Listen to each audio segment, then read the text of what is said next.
first half of the conference, and already, feels people are getting a little tired. As a lot of people have not joined us here.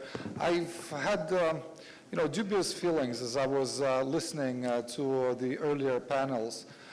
Because everybody was talking the same sort of stuff they were talking 2 years ago and last year, especially at the first panel. Everybody was like, yay, we're just, just around to turn the corner, it's going to get better. I've been here for a year and a half, and I only see like things getting worse, and they're getting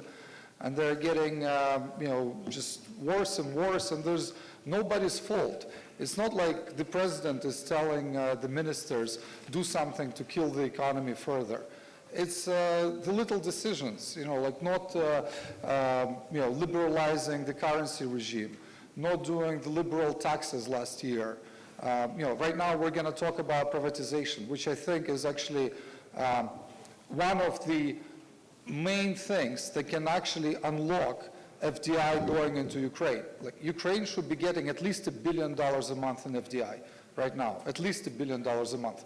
Run rate for this year is about $4 billion a year, which is nothing. If we were to grow like Poland or Czechoslovakia, we should be getting something like $30–40 billion a year during their heydays. So here we are sitting with $4 billion a year in FDI, and everybody's acting like, oh, it's smooth sailing, especially the guy from the central bank. I was shocked where they're talking about macro stabilization and how stable this country is. This country has just fallen off the cliff. The average salary is $100 a month.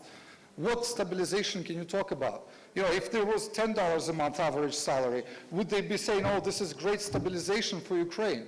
Like, the only thing that this stabilization is doing right now is preventing the country from actually bouncing back up, because if you stabilize it at this low point, that means you don't give it a chance to get back up.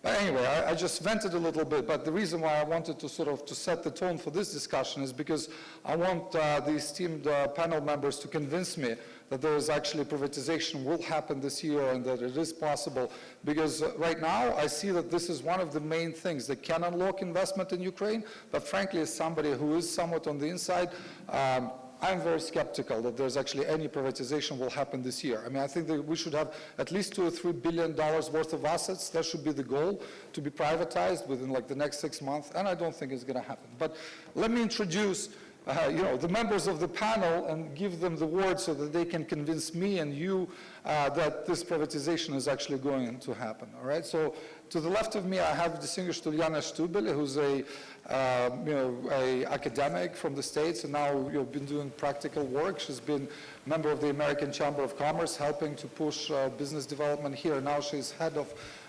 representation of Warsaw Exchange in Ukraine, so she is actually actively pushing for Ukrainian companies to reach to the international financial markets. So next to her, we have Andriy Gaidutskiy, who is a member of the Property Fund of Ukraine. So this is where basically he is the deputy, I think, head of the fund, which is chaired by Belarus. Like, the fund actually holds all the properties, the government properties in Ukraine, and they're actually responsible for putting them on privatization and opening this up. So a lot of the questions will be to you. So next we have Andriy Boytsun, who is a deputy head of the Center for Economic Studies. It's a pretty good think tank in Ukraine, headed by Gleb Vyshlinsky. You probably heard about these guys. Maria Repka is also there. These are very advanced thinkers, and he is, member of the academia here. So next we have Olga Bukreeva. She is CEO of GovPort. It's an interesting project. She'll actually do a short presentation about it. This project actually tries to digitize data, like state-owned data in Ukraine, like everything from, wires under the ground to, pipes to buildings, and so help people also, during the eventual privatization phase. And last but not least, we have Jocelyn Guitton, who is first secretary of the Delegation of European Union in Ukraine. So with that, I think I will pass to Jocelyn, because I painted a bleak picture, and maybe you from the European Union have a more upbeat view. So Jocelyn, the floor to you. Thank you. I will just a few global words of how we see the privatization process from an EU point of view. I will not go too much into the details because my colleagues will probably do it. First of all, why is it such an important process? I think you're absolutely right. It's one of the very few processes where you can achieve several very important objectives with just one instrument. Very often in economics, you say that you need one instrument for one objective. Here, with the privatization process, Ukraine can achieve several objectives simultaneously. First one, of course, the most obvious one, is to bring revenues to the government. Maybe we should not overestimate the revenues that Ukraine can generate from that. But still, in any case, first of all, by privatizing state-owned enterprise, Ukraine could first of all stop to lose money because many of such companies are loss-making right now. And if they were better managed, they could clearly make profits. And second, you can sell them to private investors and generate money for the budget. That's the first thing. Second, it's quite, it clearly makes an economic consensus today that usually the state, the public authorities are not the best managers of private businesses. That's quite logical. It's the role of business to do business, it's the role of the state to do regulation and to implement it. These are different things, and usually private investors manage businesses better than the state. So normally, we can expect that by this privatization process, well, Ukraine could generate some growth, some economic growth, and benefit jobs for the whole economy. Third point, it's a great way to attract foreign investors. We know that when foreign investors come, they do not come only with money, they come with technologies, with transfers of knowledge, with pressure, with best practices. Quite often, foreign investors are less likely to play corruption schemes and so on and so on. So that's quite an interesting point too. And of course, privatization is also a way to tackle corruption, simply because the less links you have between public authorities and business, the more difficult it is to also have corruption schemes. So that's, I think, maybe the four most important goals you can try to achieve. One thing I would like to stress is that maybe this process is one of the very few fields where international donors, the international community, as we like to call it, IMF, EU, US, World Bank, EBRD, and so on, are expecting the Ukrainian government not to rush on reforms. Because in this case, the process is probably more important than the result. What I mean is that a badly managed process of privatization would be disastrous. Because if you try to sell companies which have not been audited, of which you don't even know the value, if you try to get rid of state assets immediately without properly auditing them, without making sure that it's publicly known abroad that you can that there is a privatization process going on, then it's very risky that you would move from a state monopoly to a private monopoly where you have oligarchs acquiring at cheap price this kind of state-owned enterprise, which would be probably the worst outcome possible. So clearly the process is key, and all the reforms linked to the management of state-owned enterprise, which are ongoing now, is a very important first step, probably which is absolutely critical if we want to have a positive outcome. So precisely, all the international donors are trying to provide technical assistance, to provide support, financial, technical, to help to achieve this objective, to have a proper, efficient, and successful preparation process in order to move forward with the privatization afterwards. One thing I would like to stress as well, well, I cannot speak on behalf of the business. I'm a technocrat, so you are the companies, you are the businesses. But one thing I would like to stress as well is that when we talk about the privatization process, it's not only about the process as such, it's also about all the environment. You cannot have an efficient privatization reform if you don't have an efficient competition authority. If you don't have a competition authority which makes sure that indeed when you start to sell state-owned enterprise, they are not acquired by monopolies or by oligopolies. That you make sure that it creates more competition, not less competition. Second, Well, you need to make sure that we move towards a rule of law system. It's very easy to say. It has been said already today. It's repeated day after days. But the thing is, how can you expect to attract investors if there is a risk that foreign investment are not protected, that you have companies which can be raided by oligarchs in this country and so on. So I could multiply examples, but what I would like to stress is that what will make this process successful is not only the process as such, but all the reforms, all the broader reforms of justice, of administration, of customs, of tax authorities, and so on. It's a very general introduction. I don't want to take too much time. Thank you very much for that. I mean, one thing, I mean, I'll just to liven the discussion, I agree with you that process is essential, but I think, why Ukrainian assets right now are trading at 10, 20 cents on the dollar, right? It's not just because of the lack of process, it's the overall, lack of, this currency movement, like lack of capital accounts. So I think that basically those things, like the macro things that a central bank and the Ministry of Finance are not doing enough, that actually has a more damaging effect than the actual audit at one or the other particular company. You know what I mean? This is like, that's what to me. And the question that I wanted to ask you, and other panelists as well, what is your ballpark figure? How much in dollars is going to be privatized in Ukraine this year? What is the value of privatization this year? What's the market? I don't want to make any. Okay, you don't want to make, so, abstention from the European Union. Okay. Next, I pass the table to Andriy Gaidutskiy from the fund. Maybe he will have a number for how much is going to be privatized this year. So Andriy, take the floor. If you have a presentation, you can put it up and maybe talk about it. Hello to everyone.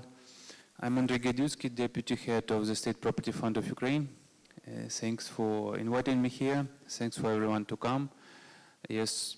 Privatization topic is very important these days, not only for Ukrainian society, but for international donors, for IMF, because they don't want only to help us, they want us to help ourselves, yes, and privatization is one point how we can do it.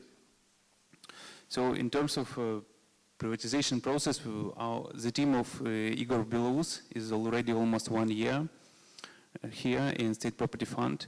I hope that very soon he will make a big press conference concerning what he has done for this year. So I will just briefly explain what we did.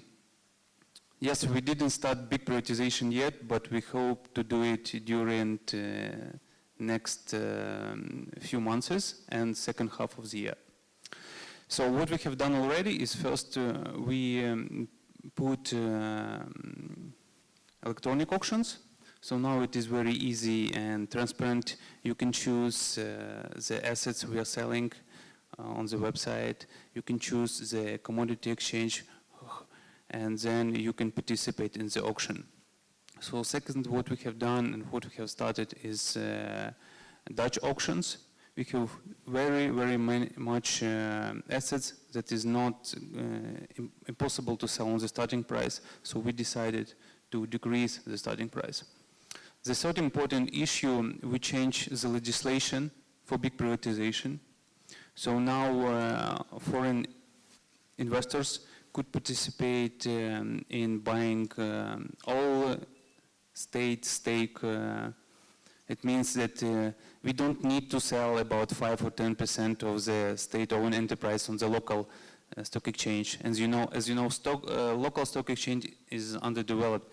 It is not really market, and we believe that we have to sell all state stake to one strategic or international investor. We also redeveloped our website. Now it becomes like a web portal, so where we have about 900 assets, units, state-owned enterprises that is going to be sold during this and next several years. And concerning your point that State Property Fund holds all state-owned enterprise, it is not true. Actually, about 95%, maybe 99% of all state assets and units belongs to different ministries, different state enterprises. We're just asking them to transfer the shares of these state-owned enterprises that we can sell it on transparent way. You know, Cabinet of Ministers, Prime Minister, several times we had meeting with them, with different ministers to ask to transfer the shares. But each time they have some problems why they cannot do it right now. So we hope with the new Cabinet of Ministers, the process of transferring shares will be much more quicker. Because usually to transfer shares to state property fund to prepare for privatization, it is quite 3-4 months, no more. But now we have some enterprises transferring their shares for more than a year. So about privatization itself, we have big privatization and small privatization, and it is in parallel. Small privatization is like units, small assets in villages, small cities, it's all over around Ukraine. So for this year, we are going to sell about 380 this kind of assets. As for now, Have you sold already? as for now, I think we sold about 40. Value? For dollar value, it's about $1.5 million. Yeah, so it's very small. But it's in process. It is not proper to say the privatization is not going. It is going, but this asset should be sold 10, 20 years ago when it has to a good value. Why it is so inexpensive now? Because it's very old. It is 50 and more years old. For big privatization, we hope to start it now by selling Odessa port plant. And we hope this event will be on July. Now it is on finish line. So we put all documents to Cabinet of Ministers. They have to announce the starting price, the fixed conditions. And we have a very good team of advisors for preparing it. It is a UBS leading advisor. It is Ernst & Young and Baker McKinsey as legal advisors. So it's on very high and top level participants, members of team we have. So after Odessa port plant, we hope that second part of the year, we will have big energy privatization. If you don't mind, I will show you some slides concerning energy privatization. I'm sorry it is in Ukrainian, but please take a look. So as for now, we are going to sell 3 or 4 CHP. It's in Kherson, Nikolaev, Odessa, and Dnipropetrovsk. So for now, we have PricewaterhouseCoopers, who is preparing it and doing due diligence. We have fundings from UK, DFID, and so thanks for them. And also we have 6 Oblenergo for privatization in Ternopil, Khmelnytsky, Nikolaev, Kharkiv, Cherkasy, Zaporizhzhia. It is preparing by Deloitte, and we hope that in the end year or in the beginning of next year, we will also have Center Energo for privatization, and we hope that Deloitte will also do preparing it as an advisor, but we will also have an investment banker for it. As for now, Oblenergo is funding, privatization is funding by USAID. So we hope that very soon USAID will have tender to select the investment bank as well for this privatization. So about Oblenergo, we've already finished the first phase. It's high-level due diligence, VDR and VDD. And on second level phase, Deloitte already chosen, and we have assistance from USAID for this privatization. And this is the timeline. So we hope to start with Western Ukrainian Oblenergo. It's Khmelnytsky and Ternopil. It is in best condition, actually. So we hope we can sell it on very good price, and we will a lot of steps on auction. There are already some international investors interested in it. For example, from Hungary, from Poland, even from United Arab Emirates, and from India as well. And then we Ternopil and Khmelnytsky will be in October, it's auction day, and Nikolaev and Kharkiv in November, and Cherkasy, Zaporizhzhia in the end of November, maybe in December. But in Cherkasy and Zaporizhzhia we have some little problems, we have to solve it before privatization. And Centroenergo, still we have to wait till the investment bank and the advisor will be selected by USAID. But again, we believe that privatization of Centroenergo should be in just after heating season, so in approximately in March, April. And we have some interesting investors from Japan. We know that even Toshiba were interested in it because they are providing, they are building special turbines for Centroenergo. Yeah. The process of privatization is quite simple. So first after the announcement, you just have to come and bring your documents. Then you sign NDA. And you can do a due diligence. We also decreased the level of guaranteed deposit. It was 20%, now it's only 5%, because many international investors were asking why it's so high. We understood that, for example, if OPP will cost about 500, so the deposit is $100 million is too much, so 5% is quite okay.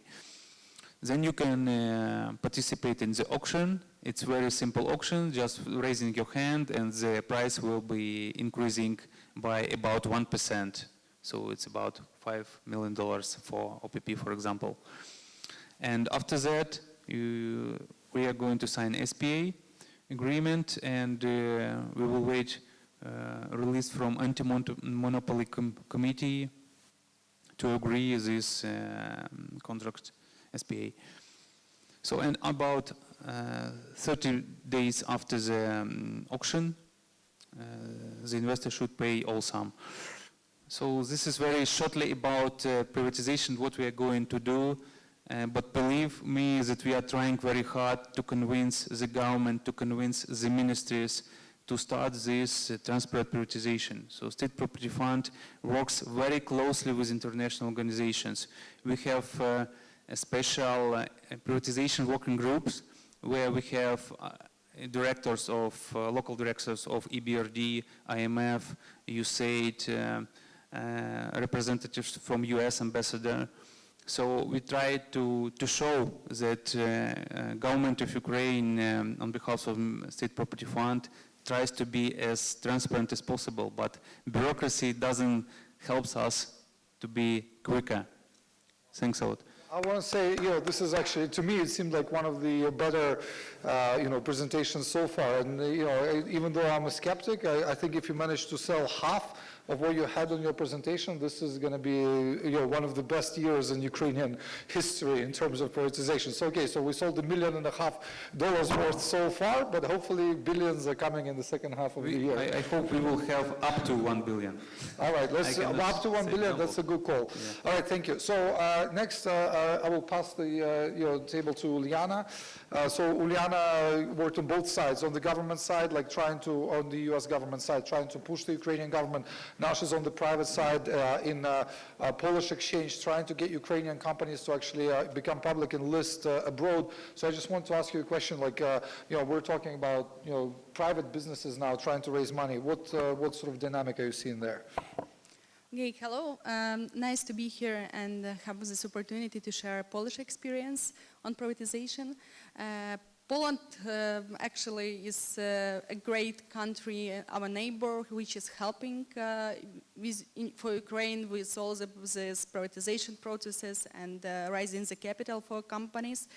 And the privatization process actually started right immediately in 1989, along with the liberalization in Poland. And what I can say, it's definitely need to be done in a proper way, especially it need to be done very fast without any kind of procrastination. Because as we know, like procrastination, which we had in Ukraine for 25 years, it's lead basically to obstacles which are stepping in each time. So I really hope that the state property fund would proceed fast with this, and we will have this privatization this year. I really hope for this. And I will share with you a bit how the privatization was happening in Poland, because it's really great to see how Poland succeed on this. And so basically, like, privatization,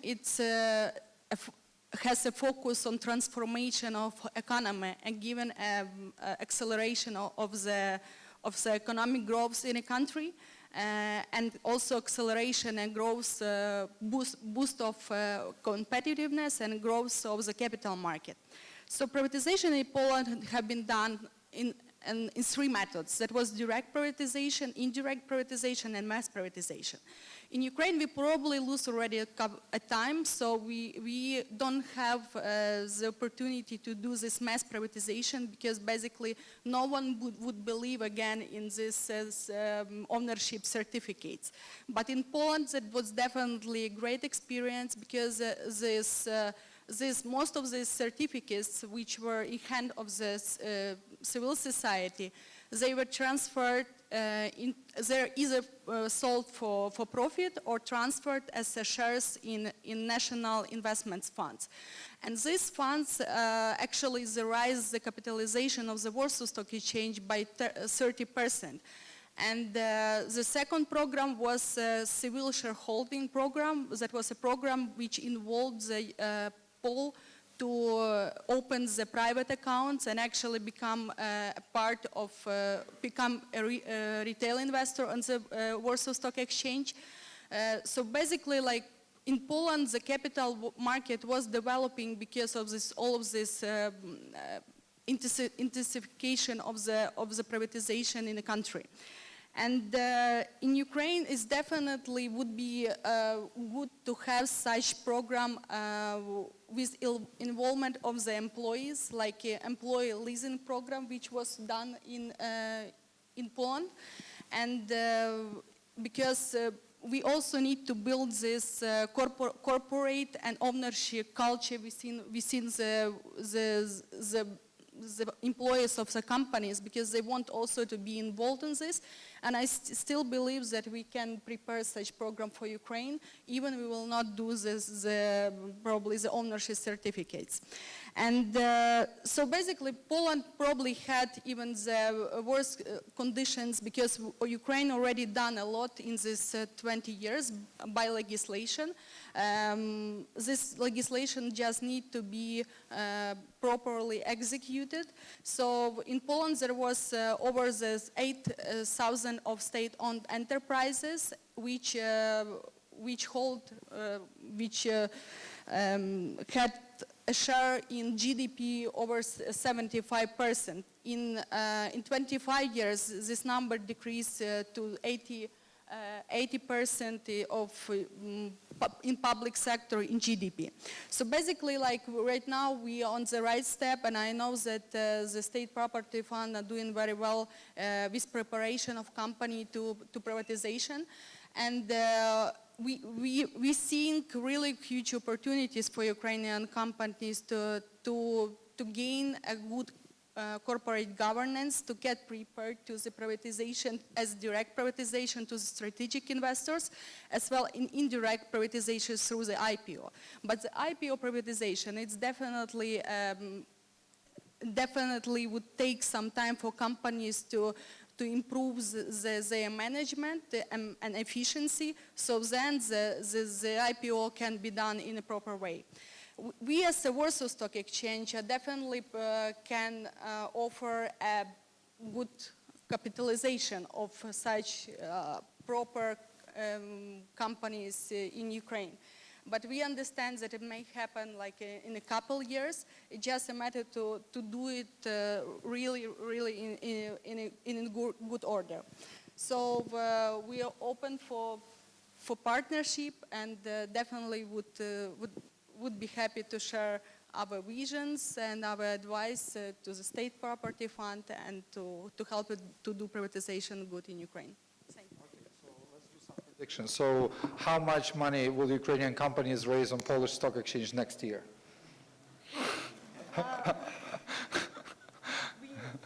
This is being recorded, right? This is on the internet. If a companies if a state-owned enterprises would do some the privatization through the IPO, so we believe that they will gain some couple of Million or billion? $billion. Billion, Definitely. no. Like because revenue through the IPO in Poland was about like 36 billions of all companies which were privatized in Poland. So euros, so it's definitely a huge number because basically investors are ready to invest through the Warsaw Stock Exchange to such companies. So definitely, if a right company will be on the Warsaw Stock Exchange listed, so they will get. No, this is a good, very optimistic answer. I would put the market more like closer to maybe 100 million, but yeah, I'll take 2 billion. You know, this is a good answer. So okay, so now we're switching to Olga Bukreeva, right? So Olga is actually CEO of a government port. It's a company that tries to help, privatization, whatever, by putting together data on Ukrainian state-owned assets. So Olga, if you can, not too long, but give us your presentation, that would be great. I'm not going to speak English, so my presentation is in Russian. So if you don't mind, so please follow the interpreters. And whatever have been mentioned by our colleagues, so we face a lot of problems with the documentation and with the procedure all the way inherited from the Soviet Union period, and the privatizations happened within a couple of years. So the whole legislative background was not very much logical, and because of that a lot of bylaws and regulations are still very much difficult and sophisticated, and there are certain legal controversies, and it's very hard to understand. Even our lawyers have trouble to understand it, and international lawyers have trouble when they are trying to understand all the documentation when they are doing due diligence for the company. As of today, our company, we have developed the platform. It is called Ukrainian Asset Management Platform, and we take into account the structure of the government, of the public governance, and we take into account all the documents that are needed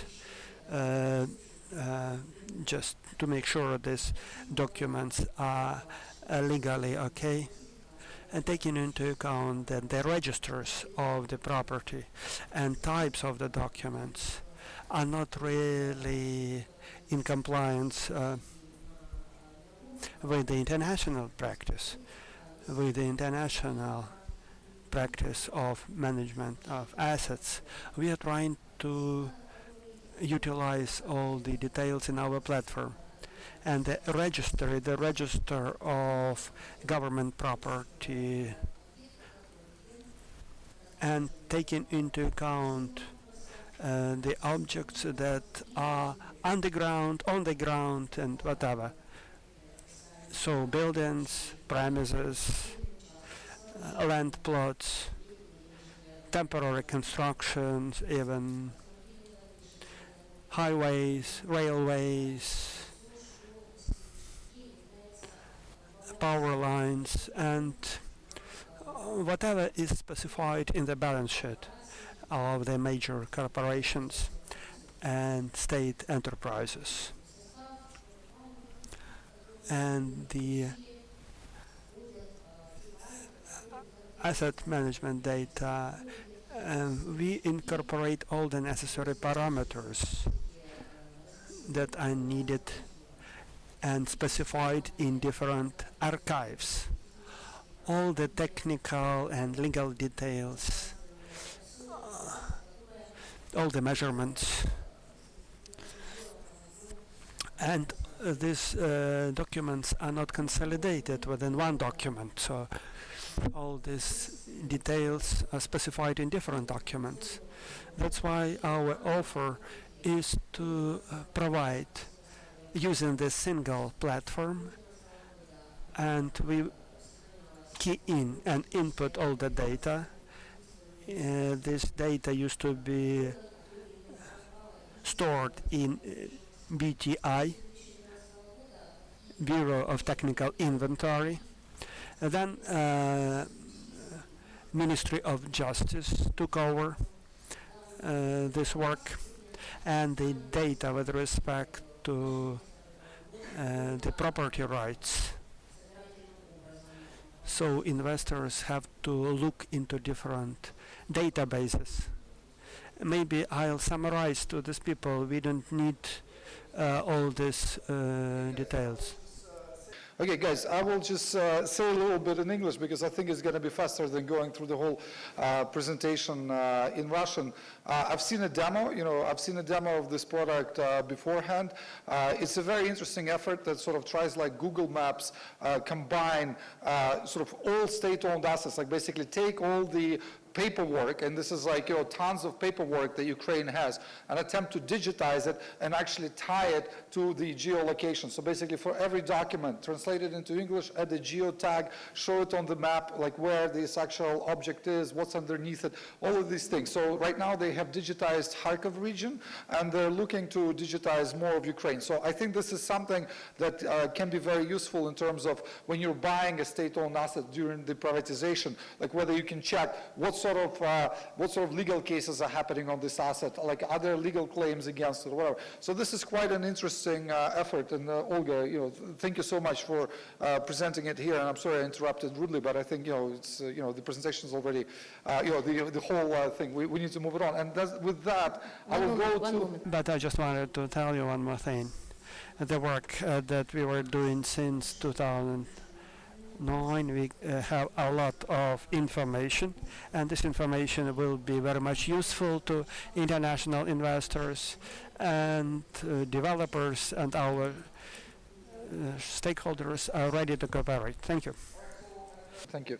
All right, so, and to finish our panel, Andriy Boytsun, can you say so Andriy is a member. This is actually one of these sort of more advanced think tanks in Ukraine that basically, they're like, bees cross-pollinating. They go to the central bank, they go to the various ministries. So Andriy, I sort of want to ask you the question, like, how real do you think, the plans that the state fund managed here, like, what is your view as an expert? Where are we going to be by year end?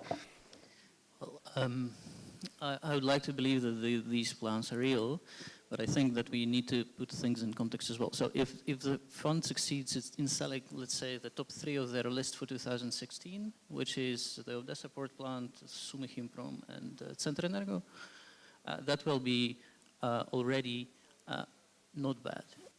Actually, it will be great, although these companies should have been sold last year. Now, while statements were made that they would be sold last year. So,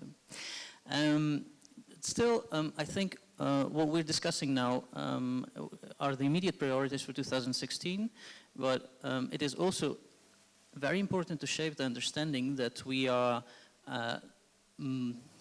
overlooking the most important part of the state property that is not being discussed now. So one of the things is that is little acknowledged, that most of the value that the state holds in public assets in this country is in real estate, and that requires making a proper inventory of what the state knows little of what it owns in that area.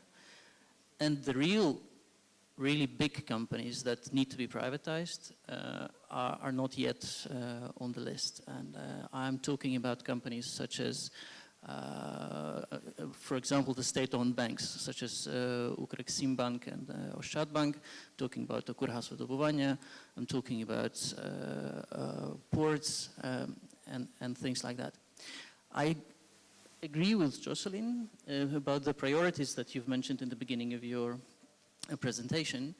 I'm not sure if they were prioritized according to the, but I wish to make actually two comments on the priorities. I would have a similar list of priorities if I were to make one, but I would put revenues for the government budget last for two reasons. One is that what is really important for Ukraine as an outcome of privatization is creating a more efficient economy due to, on the one hand, due to more efficient enterprises, but also due to competition. And most of the interesting companies to be privatized in Ukraine are in the sectors where the state used to provide services through a government-owned corporation. So that drives more than just privatization, drives more the sector reform, introduces competition and regulation and things. And second, when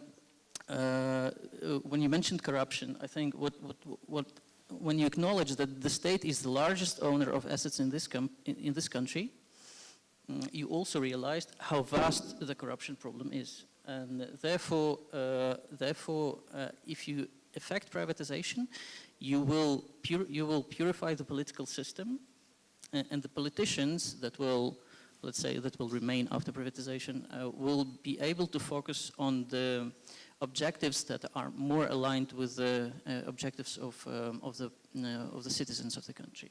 So protecting consumers. Andriy, I think, this is, we're running out of time. I mean, this is, I'm sorry to sort of interrupt you half-word. I want to open it up for at least a couple of questions. Well, I think, Roman, I think there is one we agreed that I would not use the presentation, but I wish to show one slide to understand the reluctance, and that answers your question, I think, why it's not going to happen. This is the slide that one slide that I was going to show. The popular support for privatization is very low. So if you conduct a survey, people will say that state property reform is very, very low on the priority list. And at the same time, the #1 problem that they will mention is fighting against corruption, which means that they see very little between the two problems. And I think that the government should take the initiative in explaining how important it is, because there is very little understanding of that.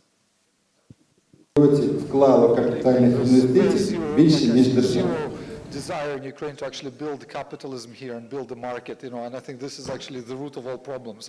If you ask any government officials, what are you building here? They'll mumble something about socialism, responsibility. The former prime minister, when asked about the role of business in the economy, he said, the role of business is to create employment and pay taxes. He said zero about profit, about making money. Well-known Langsat from Bologna for the music.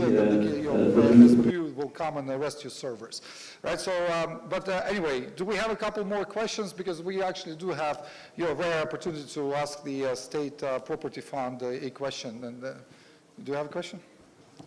Do we have the microphone?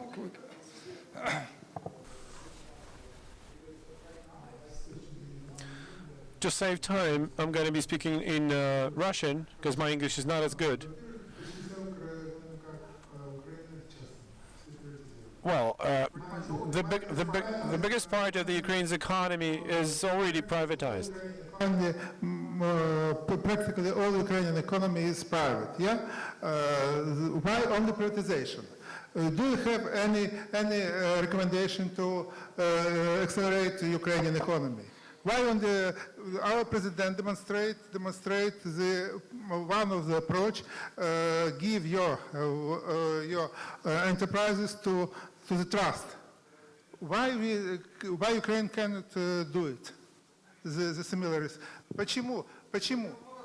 Okay, so guys, the question is, why does Ukraine need to sell everything? Why can it not transfer its assets to trust? And already all of Ukraine is private, which is not true because about 60% of GDP is actually in the public space.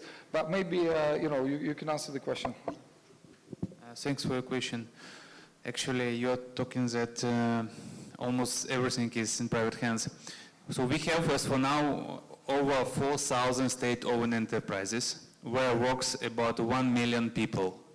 So it's really a lot. If we have about 13 million people working age, 1 million is working in state-owned, it's really a lot.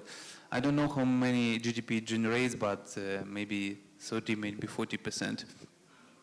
About trust.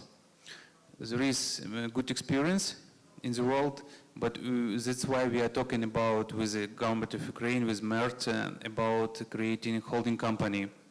But we think we should put there only strategic companies, most strategic, like Ukrainian railways, like part of Naftogaz, like Energoatom.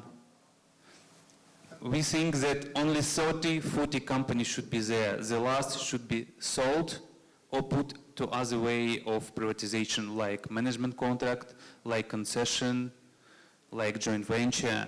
Because if it's in state hands, it makes losses. Last year, Naftogaz made, before the last year, it made 16 billion hryvnia in losses. Energoatom, monopolist, make losses.